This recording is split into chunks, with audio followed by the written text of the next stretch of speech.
वो कहते हैं ना, हर देश के पास आर्मी है, पर अनफॉर्चुनेटली पाकिस्तान में पाकिस्तान आर्मी के पास देश है। वहां असली पावर जो है वो इस्लामाबाद से नहीं, बल्कि जनरल हेडक्वार्टर वाकई। रावलपिंडी से फ्लो करती है। तो सच्चाई यह है कि पाकिस्तान आज वो गिर गया है। इकोनॉमिक क्राइसिस, पॉलिटिकल इंस्टेबिलिटी, आतंकवाद का बढ़ना, और रिश्ते जो हैं अपने पड़ोसियों के साथ बहुत ही खराब हैं। यही नहीं, अमेरिका के साथ देखें कि अमेरिका के लिए टाइम में ये फ्रंट लाइन स्टेट होती थी, इसको बहुत पैसा मिला।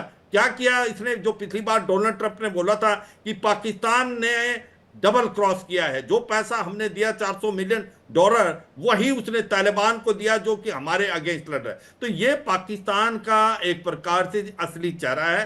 पाकिस्तान आतंकवाद के अलावा और कुछ नहीं दे सकता। और ये बात बिल्कुल और ठीक है जो पीओके का, नहीं, ये जो बात तो अभी मुझे प्राइम लग रहा मिनिस्टर है थे। किस्वात जी, हर इंटरनेशनल फोरम से यही बात सुनने को मिलती है। यूके देवनाथ जी, अफगानिस्तान लगातार ये बात कहता आ रहा है कि पाकिस्तान जो है मिलिटेंसी को सपोर्ट करता है। इकोनॉमिक अपहेवल वहां देखने को मिल रहा है, पॉलिटिकल क्राइसिस लंबे समय से चल रहा है। इकोनॉमी भी उनका क्राइसिस आज नहीं, लंबे समय से ही चल रहा है। कोई नई बात नहीं है जो सामने आई है कि किसी पॉलिटिकल रीजन की वजह से वहां से इकोनॉमिक क्राइसिस देखने को मिल रहा है। इकोनॉमिक क्राइसिस एक लंबा मुद्दा और कंसर्न पाकिस्तान में हमेशा रहा है, लेकिन इन सब के बीच में मिलिटेंसी, जिसको लेकर हमेशा पाकिस्तान पर सवाल खड़े होते आए हैं, गोइंग फॉरवर्ड इसका इंक्लिनेशन क्या होता नजर आ रहा है? क्या इंटरनेशनल फोरम्स पर यह बात उस तरीके से रखी जाएगी? जी हाँ, पाकिस्तान जो है वो मिलिटेंसी का, आतंकवाद का गढ़ है, ये दुनिया के ज्यादातर देश मानते हैं। दुनिया के काफी देशों में पाकिस्तान की पासपोर्ट की वैल्यू क्यों नहीं है?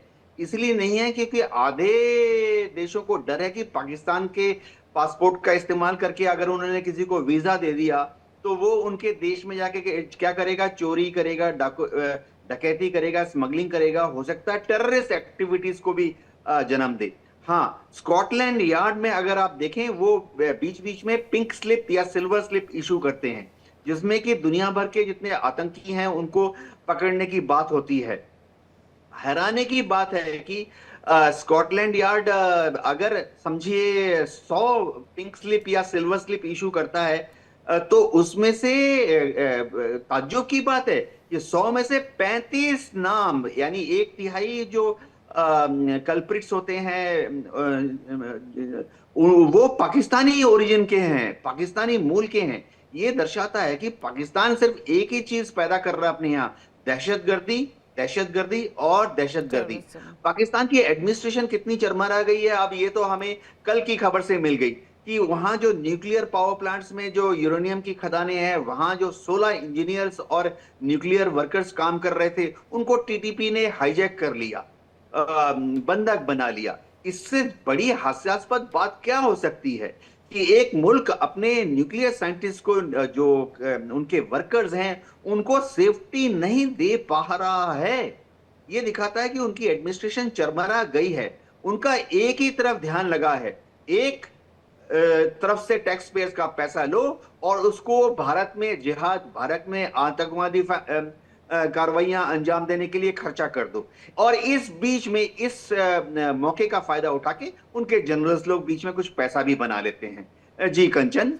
बिल्कुल, और यही सबसे बड़ा सवाल, और यही समझ में आता है कि वहाँ के पार्लियामेंटेरियंस पैसा बना रहे हैं कि शिवाज जी, सरकार पैसा बना रही है पाकिस्तान की आर्मी पैसे बना रही है, पाकिस्तान के मिलिटेंट्स पैसे बना रहे हैं। जो पैसे नहीं बना पा रहा है वो पाकिस्तान की आवाम है, और मुझे लग रहा है कि ये पाकिस्तान की आवाम भी समझने लगी है, और इसीलिए बलूचिस्तान हो या खैबर पख्तूनवा हो, वहां पर इसके विरोध में आवाज जोर शोर से उठती है।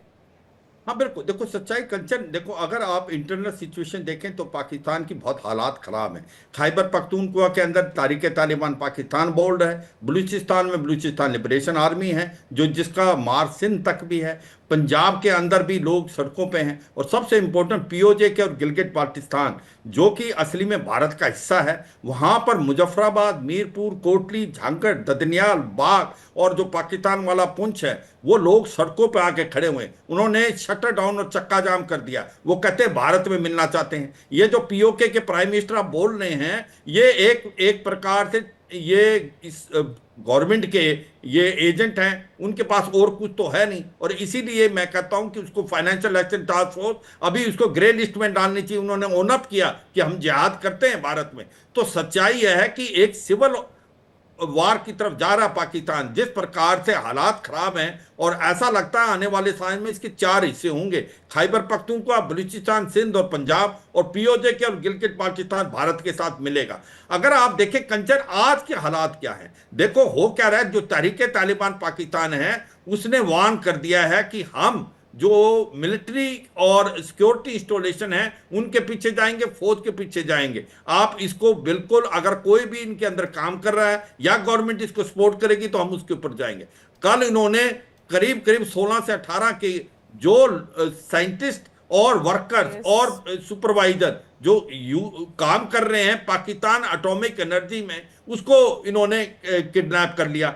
अब है क्या, इससे क्या हुआ, अमेरिका को लगा कि जो डर था वो होने वाला है कि कहीं ना कहीं अगर न्यूक्लियर हथियार इनके आतंकवादियों के हाथ पड़ गए तो वो एक बहुत ही बड़ी कॉज ऑफ कंसर्न है। और ये एक सच्चाई है आज की तारीख में। अमेरिका जानता है कि सबसे बड़ी प्रॉब्लम है कि ये जो छोटे छोटे पाव वाले न्यूक्लियर वेपन ये बोलते हैं, जिसको टैक्टिकल न्यूक्लियर वेपन, ऐसे कहीं गलती से भी आतंकवादियों के हाथ पड़ गए तो वो ब्लैकमेल करेंगे गवर्नमेंट को, तो बहुत बड़ी प्रॉब्लम। पॉलिटिकल इंस्टेबिलिटी जो है एक बहुत बड़ा रीजन बनती हुई नजर आ रही है इन हालातों का जो इस वक्त हम देख रहे हैं। बहुत बहुत शुक्रिया ये सवाल जी आपका, यूके देवनाथ जी।